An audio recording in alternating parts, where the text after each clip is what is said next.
Kali ini kita akan melihat bagian-bagian dari rudal Javelin. Dengan muatan kembar atau muatan prekursor menjadi perangkat utama dan yang paling penting, cara kerjanya menembakkan rudal dengan mekanisme yang dilalui rudal Javelin, pelindung reaktif dan hambatan lapis baja.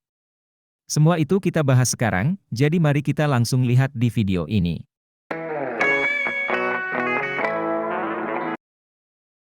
Javelin FGM 148 adalah rudal anti-tank yang mengunci target dengan inframerah. Prajurit dapat memilih beberapa target dan menyerang dengan mengintip melalui unit peluncuran. Rudal Javelin dibagi menjadi 7 bagian. Sensor yang memandu rudal ke targetnya. Muatan prekursor kecil yang dapat digunakan untuk mengatasi lapis baja reaktif atau hambatan lainnya. Sistem pemandu yang merupakan otak rudal beserta sensor muatan utama yang dibutuhkan. Motor terbang utama menggunakan propelan roket konvensional. Beberapa sirip untuk menstabilkan rudal dan bagian terakhir dari rudal adalah motor peluncur yang digerakkan untuk memberikan beberapa ruang bagi peluncur ini. Kita akan melihat bagian-bagian dari rudal Javelin. Penembak membawa unit peluncuran yang dapat dirakit.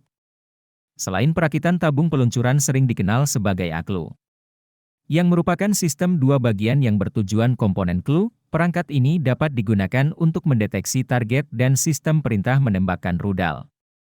Ini juga dapat digunakan sebagai teropong thermal portable. Ketika tidak terpasang pada peluncur, rakitan tabung peluncuran yang menampung rudal dapat dengan mudah dibawa oleh penembak serta pembawa amunisi.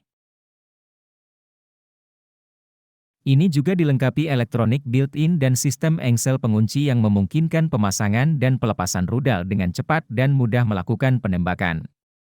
Peluncur memiliki panjang laras 1,3 meter dan panjang rudal 1,1 m dengan diameter 142 mm. Hulu ledak berbobot 8,34 kg. Sekarang, mari kita pelajari cara menembakkan Javelin dalam beberapa langkah sederhana. Saklar ini dapat diubah oleh prajurit yang mengoperasikan pada mode yang diinginkan. Sekarang, untuk menyalakan detektor inframerah, harus didinginkan ke suhu yang tepat oleh unit pendingin KLU. Hal ini memakan waktu 3 menit atau kurang.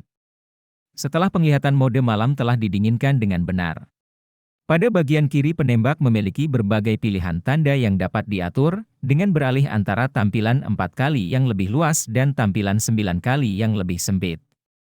Antara malam dan siang pengaturan pencitraan setelah target diidentifikasi, pengguna dapat membuka penutup pelindung dan menekan serta menahan pelatuk.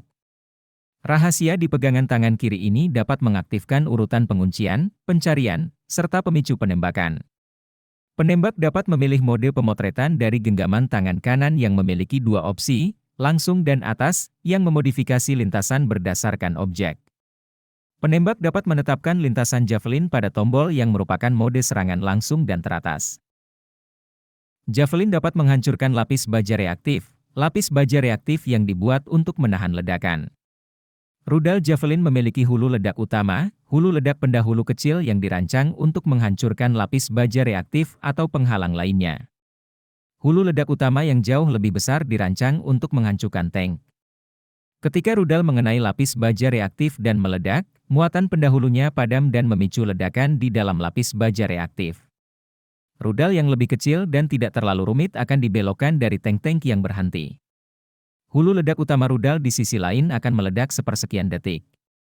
Kemudian, tidak ada yang bisa menghentikan Javelin yang kuat untuk meledakkan dan menghancurkan tank. Rudal Javelin menggunakan jenis hulu ledak yang digunakan untuk menembus lapis baja reaktif. Javelin menggunakan muatan hulu ledak yang memiliki lekukan berlubang di mana lapisan logam dipasang. Mari kita lihat sekilas cara kerjanya dalam animasi ini. Ketika muatan diledakkan, gelombang tekanan akan terbentuk di belakang lapisan logam. Untuk membentuk kecepatan itu menjadi seimbang, seperti pancaran partikel logam ultra cepat yang menembus lapis baja. Dari sebagian besar persenjataan yang tersedia saat ini, dengan semua hulu ledak yang kuat, Javelin dapat menembus lapis baja dengan ketebalan 600 sampai 800 meter. Memiliki jarak tembak maksimum 2.500 meter, yang lebih besar dengan jangkauan 4.750 meter. Rudal siap menembak dalam waktu kurang dari 30 detik dengan waktu muat ulang kurang dari 20 detik.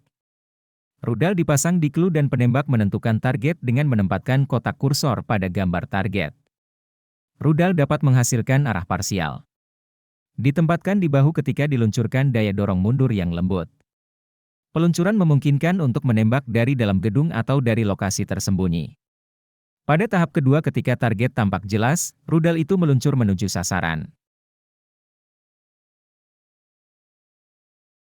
Amerika Serikat adalah operator Javelin utama bersama dengan 22 negara, meskipun biayanya mahal $250.000 per rudal. Namun belakangan ini Javelin telah diekspor dalam jumlah besar ke negara tertentu. Ini membuktikannya sebagai pengubah permainan era perang modern. Saksikan terus iTeli Indonesia dan sampai jumpa lagi.